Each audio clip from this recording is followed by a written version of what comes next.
श्रीमद् भागवत अमृतमय कथा का शुभारंभ पीतल नगरी इलाके में किया गया, जिसमें पंडित शंकर दत्त राधे राधे श्रीमद् भागवत महापुराण कथा का भावपूर्ण वर्णन भक्तगणों को सुनाएंगे। ये श्रीमद् भागवत कथा 30 जुलाई से शुरू होकर 5 अगस्त तक चलेगी। रविवार को श्रीमद् भागवत कथा का विधिवत रूप से पूजा अर्चना के साथ शुभारंभ हुआ। श्रीमद् भागवत कथा के शुभारंभ के मौके पर भारी संख्या में श्रद्धालु मौजूद रहे। महानगर के पीतल नगरी स्थित पितलेश्वर महादेव मंदिर में श्रीमद् भागवत भवतारिणी अमृतमय कथा का आयोजन समस्त भगवत प्रेमियों के द्वारा किया जा रहा है। रविवार से शुरू हुई श्रीमद् भागवत कथा 5 अगस्त तक चलेगी। श्रीमद् भागवत कथा दोपहर 3 बजे से शुरू होकर 6 बजे तक चलेगी। कथावाचक पंडित शंकर दत्त राधे राधे के द्वारा श्रीमद् भागवत कथा का भावपूर्ण वर्णन किया जाएगा। वो अपने मुख से श्रीमद् भागवत कथा भक्त गणों को सुनाएंगे। श्रीमद् भागवत कथा के प्रथम दिन भी भारी संख्या में कथा सुनने के लिए श्रद्धालु मौजूद रहे।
सर्वजन कल्याण की भावना से इन लोगों के माध्यम से जिससे कि सभी को श्रीमद् भागवत महापुराण की कथा का फल प्राप्त हो सके, जन जन तक श्रीमद् भागवत कथा का महत्व पहुंच सके, उसके बारे में जान सके। हमारे धर्म की वृद्धि के लिए, धर्म की रक्षा के लिए पीतल नगरी निवासियों ने यह प्रयास किया है और के क्षेत्र में सप्त दिवसीय श्रीमद् भागवत महापुराण की कथा प्रारंभ हो रही है। ये पंडित भागवत कथा चलेगी, कब से कब तक चलेगी? ये 30 तारीख से लेकर के रविवार के दिन से लेकर आपके 5 अगस्त तक चलेगी, जो बहुत ही भव्यता से इन लोगों ने प्रयास किया है। नित्य भंडारे की व्यवस्था भी की है, महाप्रसाद की व्यवस्था भी की है। कहते हैं जन्मादस्य यतुन्मयाद करतश्चार्थेश्व विज्ञेश्वराय तेने ब्रह्म हृदय आदि कवये मुह्यन्ति यत् सूरयः तेजो बारि मृदाम यथा विनिमयो यत्र सर्गो मृषाम धामनाम स्वेन सदा निरस्तु कुहकम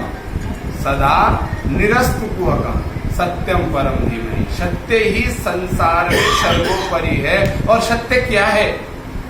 सत्संग।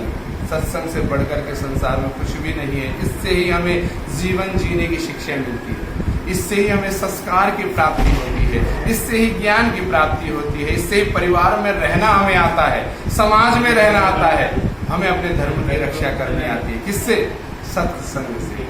इसलिए ऐसे श्रीमद् भागवत महापुराण की कथा पीतल नगरी निवासी करा रहे हैं और इन सब का मैं आभार व्यक्त करता हूँ। ऐसे ही ये लोग कराते रहे। क्या संदेश देना चाहेंगे आप इन भक्तों के लिए?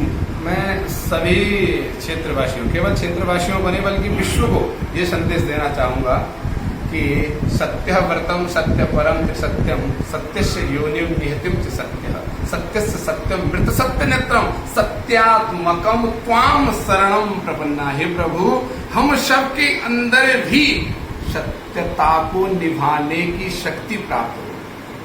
अर्थात सत्य ही एक व्रत है, सत्य ही धर्म है, सत्य ही कर्म है, सत्य ही तप है, सत्य ही त्याग है, सत्य ही सत्संग है। इससे बढ़कर के संसार में कुछ भी नहीं है। बस मैं ये कहना चाहता हूँ कि सब लोग सत्संग का अनुसरण करें, अपने आप सत्यता आपके अंदर आ जाएगी। सही गलत धर्म अधर्म सब स्वतः आपको पता चल जाएगा। बस सत्संग का अनुसरण करो, ये अनुसरण करो, यही संदेश में सबको देना।